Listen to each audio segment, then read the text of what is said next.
باش واجه الشعب الصحراوي هذا النظام المخزني بالحق، بالكرامة، بعدم الركوع إلا لله. فهمت؟ هذه حاجة ما يملكها الشعب المغربي المتصهين. فهمت؟ فنحن كشعب صحراوي أو شعب جزائري أو شعب يمني ما ولا شعب فلسطيني ما لنا بحاجة لأناس ما عندهم ثوابت أخلاقية ولا مواقف. فهمني؟ لذا باش انت تعطي موقف ما باش ترضي بعض العياشة او بعض الشعب المغربي اللي تدعي انك انت الشعب المغربي الطيب لازم تدقس في الصحراويين وتقول بالصحراء مغربية، فذلك شأنك ورأيك انت. والله ما لك له تقلع من الصحراويين. يعني انا حبيت نقولها لك ونقولها لك في لايف، انا حقيقة ما بيني معك اي مشكل، رغم انك تتحمل بما تتكلم، الا اني نحب نشاركك في لايفاتك، ليس لاني احب شارك، وانما لاوضح للبعض الاخطاء والاكاذيب المخزنيه ضد شعبي. هذا هو السبب اللي خليني يطلع عندك، ليس ارضاء لا لك انت ولا للغير، وانما لتوضيح بعض المغالطات المخزنيه اللي تصيد شعبي، لانه كل القنوات العربيه المتصهينه تعتم على قضيتي، وذا هو اللي يجعلني انا اني نتواصل مع الشعوب العربيه الحره لايصال صوت الشعب الصحراوي. فهمت؟ اما يعني نعتبرون او الجزائريين او المغاربه الاحرار او غيرهم، فهذه شؤون ثانيه. باش انت تعاون قضيه ولا تبحث ولا تبقي قلت انت كي تقول انت، انا اتكلم لك بالحسنيه، حبيت تفهمني فهمني ولا ما تفهمني. لعدت انت باقي تقنع شعوب ولا جاي لفعل الخير للشعوب، فاعتمد على مصادر موثوقه، مصادر عندها ركيزه تبقى للتاريخ، باش لانك تطلع وتقول انا بحثت وما لقيت ان الصحراء نجم انا نتحداك وما عمري طلعت وجها لوجه في التيك توك ولا احد يعرف وجهي في وجه. تعطيني مصدر واحد موثوق تدل عن الصحراء مغربيه، مصدر واحد. طيب، وتعطيني دولة واحدة عالمية تعترف بأن الصحراء مغربية واحدة. لما أطلب منك قلت لك نخلوها يعني من حيث العياشة صحراء مغربية، أقصد يعني جوابي للعياشة، ماني باقى أتحاور مع العياشة، لأني ماني جاية باش نقنع الحامي، أنا جاي باش نتكلم مع إنسان عنده مخ، عنده دماغ، عنده مبادئ أخلاقية، كإنسان مسلم ينطلق من مبادئ إسلامية أو عربية. فهمت كيف؟ لذا حابة نتحاور معاك أنت وجها لوجه. ليش تتهم الشعب الصحراوي رغم انك انت لم يضرك صحراوي يوما ولو بكلمه؟ لم يجرحك صحراوي واحد ولو بكلمه. ولا ابدا لماذا بالكراهيه للشعب الصحراوي رغم ان الشعب ما حتى العدو المغربي لو كنا هامنا نحن نفتكوا فيه اليوم نعدلوا فيه عمليات جهاديه، ويحق لنا الحق ان ندخلوا طنجه وندخلوا الدار البيضاء وندخلوا كازابلانكا وندخلوا مراكش ونعدلوا فيها عمليات فدائيه لان ندافع عن حق وندير نابل من حقنا، لانه يعتبر جهاد بالنسبه لنا لانه مستعمرين. الا ان رغم كل ذلك الشعب مسالم، واللي دخل ارضنا احنا ينتصر بطريقه نبيله. طيب، انت اليوم تتهمنا بعض. ممكن نرد من مغربي اخي اسعد؟ دقيقه يا اخي لو سمحت يا اخي. هي قالت لا تريد ان تتخاطب معكم، هي تتخاطب. لا انا اتخاطب معك انت. خلاص تمام خلاص. اخي محمد، انا خليني بعد بطلع مجموعه اخرى ثانيه يعني بعد ما هي من حقها لا تريد، وانا حتى انا لا اريد ان يحدث اي شيء. شوف يا خديجه، انا كنت اتمنى يعني تهاجميني بشكل مباشر بدل الضرب هذا تحت الحزام، بس يلا عادي يعني. لا ابدا، انا ما عندي بيني معك شيء، عادي بيني معك عندك راي يختلف عن رايي، لكن ما بحب لا نجرح الشعب اليمني ولا فرد يعني يمني ولا اي مسلم. الاتهام الغير مباشر بالنفاق وما نفاق واستدعاء النصوص القرآنية في غير محلها. أولا النفاق هذا محلها القلب، والقلوب بيد الله. يعني أنت لك مني الظاهر ولا تستطيعي أن تلوميني بالنفاق. المنافقين كانوا يصلوا خلف النبي صلى الله عليه وسلم، ما حد كان داري معيني إلا واحد فقط اسمه حذيفة هو الذي كان يعرف المنافقين. وأنا الحمد لله إذا كنت سأتقرب إلى الله بشيء، إذا أنا مت فأنني لا أعرف النفاق ولا أعرف المجاملة ولا أستطيع أن يسيء هذا الشيء. والله أنك تؤمني به مثل ما أنا أؤمن به أنا نفسي، وأنت تعلمي علم اليقين أنه أسعد الشرعي ليس من النوع المنافق. صحيح أنا أتبنى أفكار قد تكون خاطئة لكنها ليست نفاق. ما أعرف أنافق أنا. قفلي ميكروفونك لأنه هذا بتعمل لي إشكال. تمام، هذا أول شيء. الشيء الثاني، الشعب الجزائري أنت مدحتي، وأنا قبلك مدحت الشعب الجزائري. أنا مدحت الجزائري أكثر منش.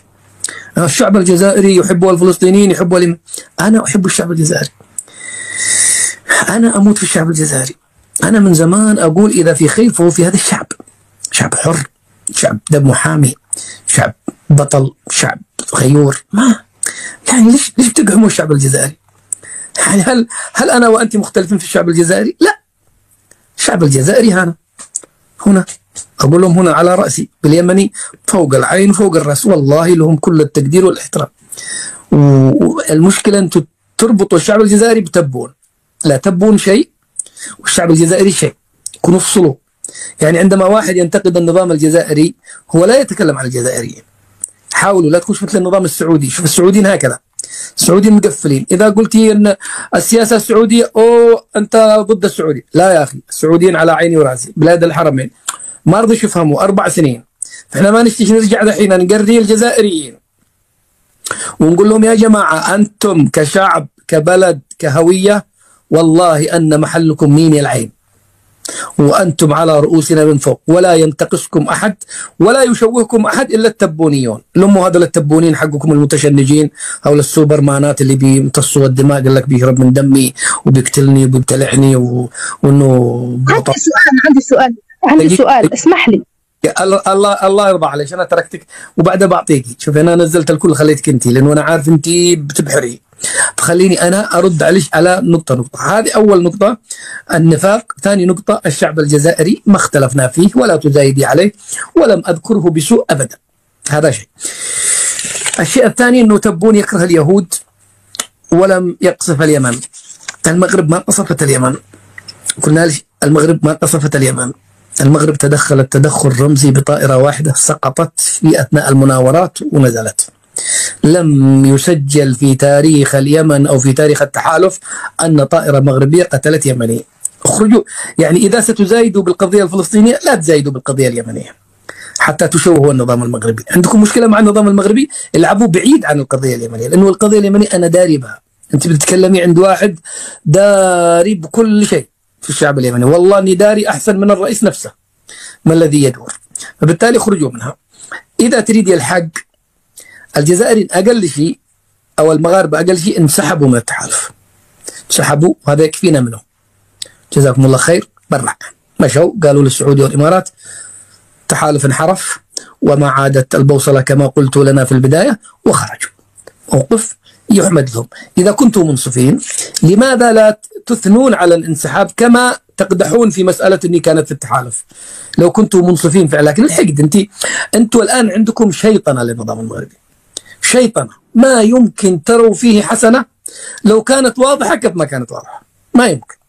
فمن يقتلنا أيضا، المشكلة أنكم ترون بعين يا خديجة، عين هكذا مفتحينها وشايفين السعودية تقتل المغرب طائرة واحدة قتل الشعب اليمني، الإمارات. طيب إيران تقتل، إيران تقتلنا قبل التحالف وقبل السعودية. إيران حليفة الجزائر، ولم نرى موقف جزائري إلى الآن يقف مع الشعب اليمني، ولا موقف دبلوماسي حتى ولا إعلامي أبدا خالص، باعتبارنا قضية أننا مثل القطريين. شوفي القطريين يا خديجة معهم علاقات مع إيران، علاقتهم جيدة بإيران، لكن طلع وزير خارجيتهم وقال نحن مختلفين مع الإيرانيين فيما يخص الملف اليمني. ما سمعنا جزائري يقول هذا الكلام، ما سمعني جزائري يقول أنا عندي علاقات مع إيران لكنني لا أقر أفعال إيران في اليمن، ما سمعنا بها. هذا شيء. الشيء الثالث أو الرابع أو الخامس، إذا أنا الشعب الصحراوي لا أسميه الانفصالي، لأن كلمة الانفصالي غلط، لأنه لم يكن لكم دولة أصلا عشان تنفصلوا. أنا أسميكم متمردين، مرتزقة، مش أنتوا البوليساريو. لا لا لا لا لا لا لا المرتزق هو اللي لا راح نقول لك الأول لازم تفهم المرتزق. احنا ما اسمع لا الشعب الشرعي ما يفك من حقي نتكلم. بعطيك 10 دقائق، والله بعطيك 10 قسما بالله بعطيك 10. لعنة الله علي إذا طوف العياشة اهداوا لك العياشة على المرتزق المتمردين. ما شاء الله. والله ما داري ايش هذول، على فكرة أنا غشيم في التيك توك، والله ما داري. هدايا من طرف النظام المخزني لك. كرموك لكن كرموك اليوم في الدنيا والله يعني. عندك كرم ان شاء الله في الاخر. اسمعي، صلي على رسول الله. انا بالنسبه لي ارى من يطلعوا التيك توك يحصلوا فلوس هؤلاء متسولين. انا لا اطالب احد، ولا تعطوني هدايا، ولا اريد هدايا، ولا اريد شيء. اقسم بالله اني لا اريد شيء، ولا انا داري. على فكره هذا اللي بدي يطلعين انا شايف مره يلبسوني كوفيه ومره نظارات ومره قطار يمر، والله ما انا داري اي شيء. هاي كلها هدايا. شوف شوف شوف شوف انت، شوف متى يكرمون العياشه عندما تسب يكرموك، قال لكن عندما تقول الحقيقه وتساند قضيه معادله انا اسمعيني، انا لست ذلك الاهبل الذي تطريه عبارات المديح. عليك ان تفهمي. انا والله ايش هذا يا خديجه؟ في حاجه كبيره هنا. ايش هذا؟ هديه لانك قلت لنا متمردين يعني، والله تستاهل. يا الله اللهم ارزقنا، يا الله اللهم ارزقنا. طيب فبالتالي بسيطه يعني. دعيني يعني شهاده لله لم ارى واحد من الصحراء سبني. فعلا اقسم بالله انكم مخلقين، وانكم قبائل قح شريفه. انا اتكلم عن التركيبه السكانيه. دعيكي من البوليساريو. يا اخي اتكلم علشان اعطيك الوقت. بعطيك 10. تكلمي يا سجلي نقاطك. انا ليس لدي مشكله. الشعب الصحراوي هذه حلوها مع المغاربه بالاستفتاء، لانه في صحراويين فخورين. يعني بالله عليك واحد صحراوي في مدينه العيون، والله شفتها مدينه جميله والداخله، بيفضل يبقى في هذا المدينه ولا يروح المخيمات في تندوفي يعيش عيشه الذل والعار والغبار؟ يا بنت الحلال، والله لو انا صحراوي ما اوقف المخيمات يوم، اروح لمدينه العيون ولا الداخله ومكاني في الصحراء. فانا بالنسبه لي هذا الموضوع يحسم باستفتاء. إذا تم الاستفتاء، وأنا الذي أعرفه أن البوليساريو هي لمن تتهرب من الاستفتاء، لأنهم جلبوا ناس من أوغندا ومن تشاد ومن كل مكان، ومدري لبسوهم هذولك حقكم اللحفات هذولك اللحفات هذولك، قالوا هذول صحراويين. المصادر والبحث، عملية البحث،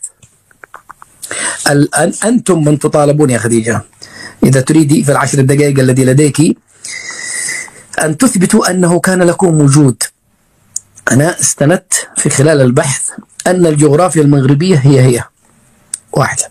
نعم، الصحراء لم تحررها المغرب، هذا شيء أنا متفق معك، والمغاربة لا يستطيعون أن يقولوا أنهم حرروها أهل البلاد.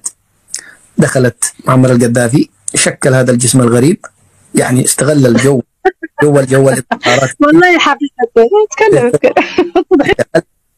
تعرفي ليش أنا متذكر هذا؟ لأنه في نفس العام، عام 1973 تشكل معمر القذافي عندنا جبهة، والله أنها بوليزاريو يمنية، كانوا يسموها جبهة التحرير، تريد أن تفصل الوسط، المناطق الوسطى، مناطقي أنا مناطق جبلية كده مش صحراوية، وكان يريد وتأسست في نفس عام البوليزاريو. سبحان الله، والحمد لله كانت تسمى سنة ايش هذه الجماعة اللي عندكم تبع حبة بصر؟ 73 وجلست إلى 82. كان أنا عمري أذكر صواريخ، سمموا الآبار، اغتصبوا النساء، سميناها جبهة التخريب. كانوا كلهم شيوعيين. البوليساريو اللي عندك جاءوا الإسلاميين، جاءوا أبناء الحركة الإسلامية في ذلك اليوم وطردوا هؤلاء الشيوعيين، وانتهت هذه العملية التخريب. تفضل يا خديجة عشان نطلع الآخرين. معك 10 دقائق. أولا نحن لحظة أقول لك حاجة. أنا ليك أعطي وقت زيادة لسبب واحد، إنه أنا الآن أنت صحراوية